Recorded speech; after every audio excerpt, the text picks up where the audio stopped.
सभी को नमस्कार। आज हम डिटेल में डिस्कशन करने वाले हैं आईसीआईसीआई प्रूडेंशियल मैन्युफैक्चरिंग फंड के बारे में डिटेल डिस्कशन करेंगे। क्या इस फंड में इन्वेस्टमेंट करना चाहिए शॉर्ट टर्म के लिए, लॉन्ग टर्म के लिए। पीयर कंपैरिजन देखेंगे, शॉर्ट टर्म के रिटर्न्स देखेंगे, लॉन्ग टर्म के रिटर्न्स देखेंगे, सेक्टर अच्छा है या नहीं अच्छा है, ये प्रॉपरली सभी चीजें फाइनेंशियल फंडामेंटल चीजें देखने वाले हैं। उसके बाद सबसे इंपॉर्टेंट, ये फंड का एक सबसे बड़ा ड्रॉबैक है, वो भी हम आज डिटेल में चेक करने वाले हैं। ठीक है,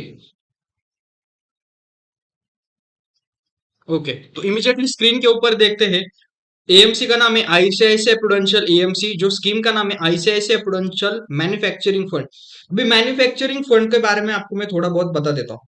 अगर आप पिछले 10 सालों से देख रहे हो या पिछले 5 सालों में देखोगे तो मैन्युफैक्चरिंग सेक्टर को बहुत बूस्ट मिला है। अब ये बूस्ट मिलने का कारण क्या रहता है, मैं आपको बताता हूँ। जब आपका एक टर्शरी सेक्टर या फिर सर्विस सेक्टर चलता है, तो सर्विस सेक्टर में आपके सॉफ्टवेयर जो सर्विसेज है वो अच्छे से चलते हैं, जो आपको जो बेनिफिट्स है या फिर जो एम्प्लॉय उनको ज्यादा पगार मिलता है।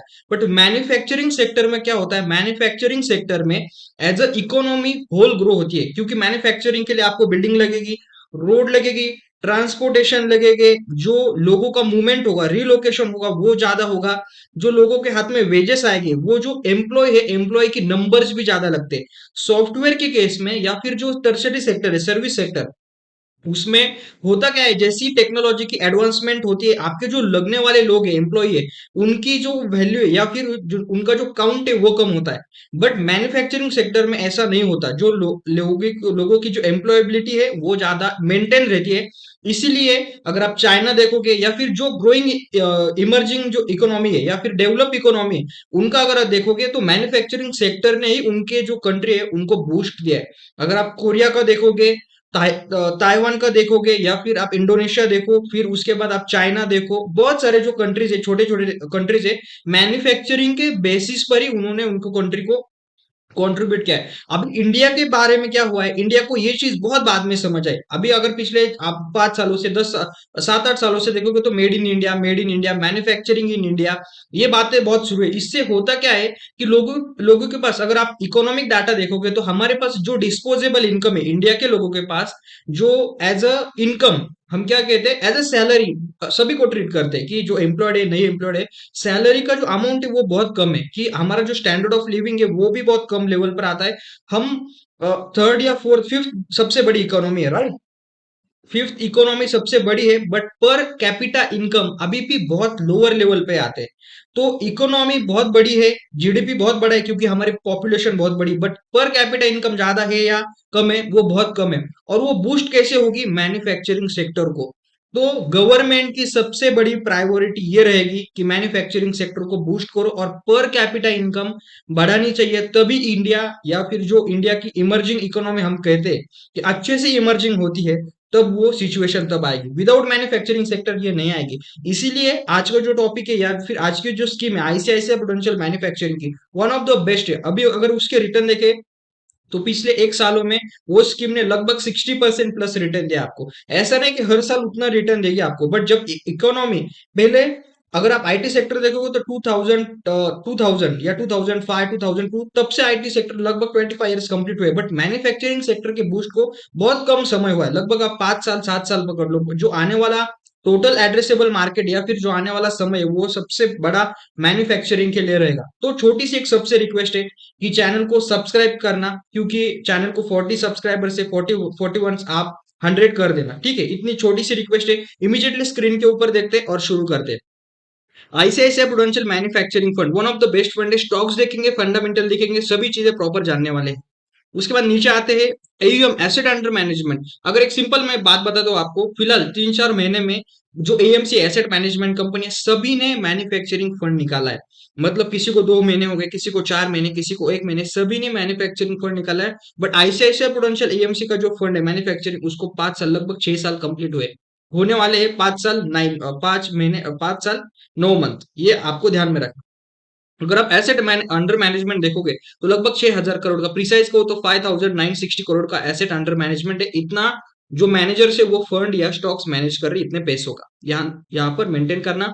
जो बेंचमार्क है वो निफ्टी मैन्युफैक्चरिंग इंडेक्स है, one of the best sector रहेगा, क्योंकि government PLI policy link incentive scheme से जो निकल रही है कि जो छोटे, यहाँ पर मैन्युफैक्चरिंग का मतलब क्या रहता है, मैं आपको सिंपल चीज बताता हूँ। वीडियो थोड़ी लंबी होगी बट फंडामेंटल आपको समझ आएगा कि कौन सा सेक्टर सबसे ज्यादा जॉब क्रिएट करता है, इकोनॉमी पर इंपैक्ट कैसा आता है। सिंपल चीज, आप टाटा की मैन्युफैक्चरिंग लो या फिर ऑटोमोबाइल की मैन्युफैक्चरिंग लो, और जब ऑटोमोबाइल की मैन्युफैक्चरिंग लेते हैं हम, तो ऑटोमोबाइल में हर पार्ट के लिए हर अलग अलग कंपनी, स्टेयरिंग के लिए कंपनी है, आपकी ट्यूब्स है, लाइट्स है, उसके लिए अलग कंपनी है, टायर के लिए अलग कंपनी है, जो वाइपर्स आते हैं उनके लिए अलग कंपनी है, स्टेयरिंग के अंदर जो एयरबैग्स आते हैं उसके लिए अलग कंपनी है, फिर जो विंडशील्ड है, शील्ड के लिए अलग कंपनी है, जो डोर्स के जो लॉक्स रहते हैं उसके लिए अलग कंपनी रहती है, हर एक इंजन के लिए अलग कंपनी रहेगी, कूलेंट के लिए अलग कंपनी रहेगी। तो एक मैन्युफैक्चरिंग के सेगमेंट से कितने ज्यादा बड़े बड़े कंपनीज या छोटे छोटे एंसिलरी कंपनीज निर्माण होते हैं, ये चीजें आपको ध्यान में रखना है।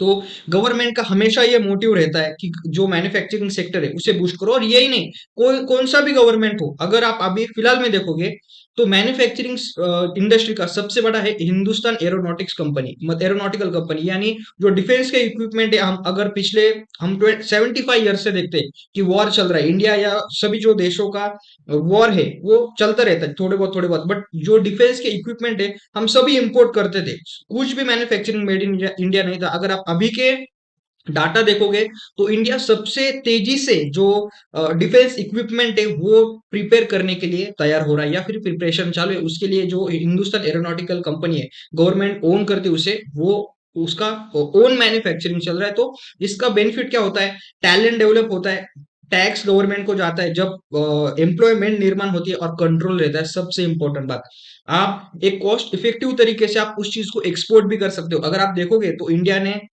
मेरे ख्याल से इंडोनेशिया को या फिर थाईलैंड को जो मिसाइल्स है जो मेड इन इंडिया क्रिएटेड है उनको एक्सपोर्ट भी किया है, मतलब हमारा मैन्युफैक्चरिंग भी चालू है और हम इंपोर्ट या फिर एक्सपोर्ट भी करते हैं, ये चीजें आपको ध्यान में रखना चाहिए, ठीक है। यहाँ पर रिटर्न्स की बात देखते हैं, एक साल में लगभग 69%, 69.53% का रिटर्न है। ऐसे रिटर्न्स हम एक्सपेक्ट नहीं कर सकते, लगभग आप एवरेज रिटर्न पकड़ के चलो 25 to 30% का सीएजर आपको मिल सकता है एक अच्छे मार्केट के कंडीशंस में। अभी मैंने जैसे स्टार्टिंग में कहा कि इस सेक्टर का एक थोड़ा इशू है, अगर मार्केट में या फिर इकोनॉमी में कोई भी गड़बड़ हो जाती है, गड़बड़ मतलब क्या, अर्थक्वेक है, कोरोना है, कुछ भी पैंडेमिक है, ब्लैक स्वेन इवेंट है, तो सबसे हिट होने वाला ये सेक्टर रहता है। बट इसमें आता है बट, इसमें अगर आप एक लंबे होराइजन के लिए इन्वेस्टमेंट करते हो, कि आप एक इंडिया के ग्रोथ के लिए इन्वेस्टमेंट कर रहे हो, आप एक पीरियड के लिए नहीं, कि मान लो इंडिया का 10 साल, 20 साल, 25 साल, तो ये sector one of the best sector रहेगा, क्योंकि इसमें बहुत पोटेंशियल है ग्रोथ होने के लिए, ये ध्यान में रखना।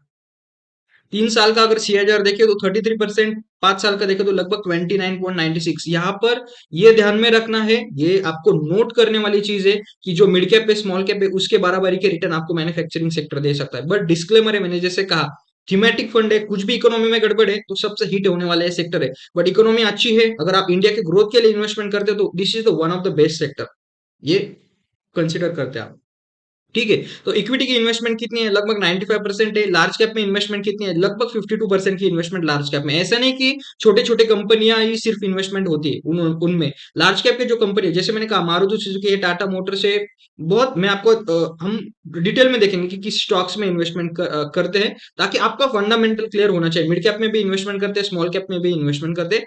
यहाँ पर डेट का प्रोपोर्शन कम क्यों रहता है, क्योंकि मैन्युफैक्चरिंग सेक्टर है। अल्ट्राटेक सीमेंट आपको हम डिटेल में देखेंगे, ठीक है। अभी पहले तो रिटर्न्स देखते हैं, उसके बाद हम देखते हैं ये 5 सालों का, ऐसे बहुत कम फंड है मैन्युफैक्चरिंग, जो पेयर कंपैरिजन में अगर आप देखोगे तो मैन्युफैक्चरिंग बहुत कम फंड है, कि मैंने जैसे कहा कि अभी अभी फिलहाल में 1 साल में या फिर 2 साल, एक महीना या 4 महीने ही शुरू है, ये सबसे पुराना फंड है मेरे ख्याल से। यहाँ पर 5 सालों का रिटर्न, जैसे मैंने ऊपर कहा कि लगभग 30% का सीएजर है, one of the best fund. उसके बाद आते हैं डिटेल पोर्टफोलियो एनालिसिस, ये इटी मनी का वेबसाइट है, हम डिटेल एनालिसिस के लिए देखते हैं। नंबर ऑफ स्टॉक 77 है, क्योंकि जब मैन्युफैक्चरिंग सेक्टर है तो बहुत बड़ा सेक्टर होता है, तो आपके नंबर ऑफ स्टॉक्स लिमिटेड होते नहीं, बहुत अच्छे होते हैं। उसके बाद हम यहाँ पर देखेंगे स्टॉक्स, ये one of the best segment है। ये जब आप पढ़ते हो ना तो आपके मन में ये आना चाहिए कि हाँ, हमारा एनालिसिस सही चल रहा है, हम सेक्टर को कैप्चर कर पा रहे हैं या नहीं कर पा रहे। जो मैंने अभी एक नया सेगमेंट स्टार्ट किया है, जिस सेगमेंट में हम क्वार्टरली रिजल्ट से डेली बेसिस पर डिस्कस करते हैं कि आज कौन से जो कंपनी उनका रिजल्ट है, उससे होता क्या है कि सेक्टर कौन सा अच्छा चल रहा है। मान लो बैंकिंग सेक्टर अगर खराब चल रहा है तो वेल्थ मैनेजमेंट सेक्टर भी खराब चलेगा।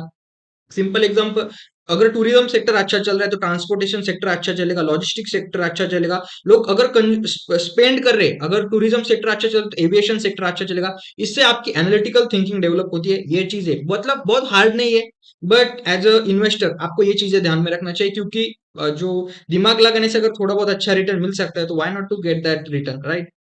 तो अल्ट्राटेक सीमेंट है। अगर आपका मैन्युफैक्चरिंग सेक्टर है, मैंने कहा जैसे मैंने आईटी सेक्टर में 4 5 6 स्टॉक्स होते हैं कि जिनके बाद आपका एक छोटा पोर्टफोलियो होता है आईटी सेक्टर में, बट जब आपका मैन्युफैक्चरिंग आता है, मैन्युफैक्चरिंग में हम तो ऐसा इमेजिन करते हैं कि सिर्फ मैन्युफैक्चरिंग होता होगा, बट मैन्युफैक्चरिंग में जो आप इंफ्रास्ट्रक्चर है वहां से शुरुआत होती है। मैन्युफैक्चरिंग किसी कंपनी में होगी, आपकी किसी कंपनी के लिए बिल्डिंग लगेगा, बिल्डिंग के अंदर स्टील लगेगा, स्टील के लिए सीमेंट लगेगा, मतलब सब कंपनी के लिए तो वहां से शुरुआत होती है। सबसे बड़ा होल्डिंग है अल्ट्राटेक सीमेंट का। उसके बाद आता है Maruti Suzuki India, Sun Pharma Pharmaceutical Industries, Larsen and Toubro, Cummins India, Hindustan Aeronautics. मैंने कहा था 4% का लगभग होल्डिंग है। जेएसडब्ल्यू स्टील, अगर सीमेंट हो तो स्टील भी लगेगा।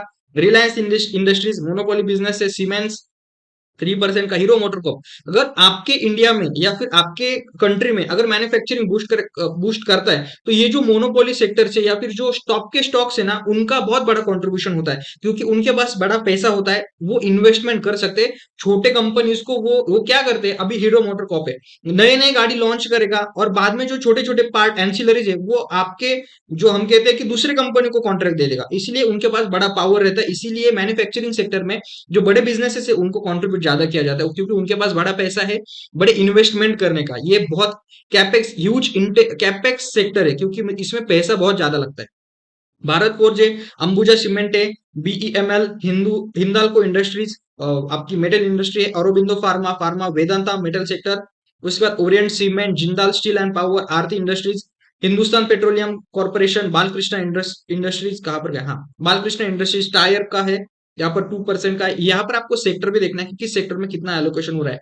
Timken India, Jindal Steel, Tata Motors, SKF India, Gujarat Gas, Samvardhana Motherson International, मेरे ख्याल से ये गवर्नमेंट की कंपनी। APL Apollo too one of the best. APL Apollo को अगर आप पिछले 2 साल का रिटर्न देखो तो मैं बहुत मैसिव रिटर्न दिया है। जो मेटल सेक्टर है उसमें बहुत, जो रॉ मटेरियल के कारण बहुत गिरावट या चढ़ावट आती है, तो आपको एक मेटल सेक्टर में इन्वेस्टमेंट नहीं करना, एज अ होल इन्वेस्टमेंट करना चाहिए। कौन सा सेक्टर कितना रिस्की है, कितनी रिस्क जा रही है, कितना रिटर्न मिल रहा है, ये चीज आपको कंसिडर करना चाहिए, ठीक है? तो यहाँ तक इतना देखा तो आपको एक ब्रॉडर पर्सपेक्टिव से अंदाजा आता है कि हाँ, इन्वेस्टमेंट कहाँ पर हो रहा है।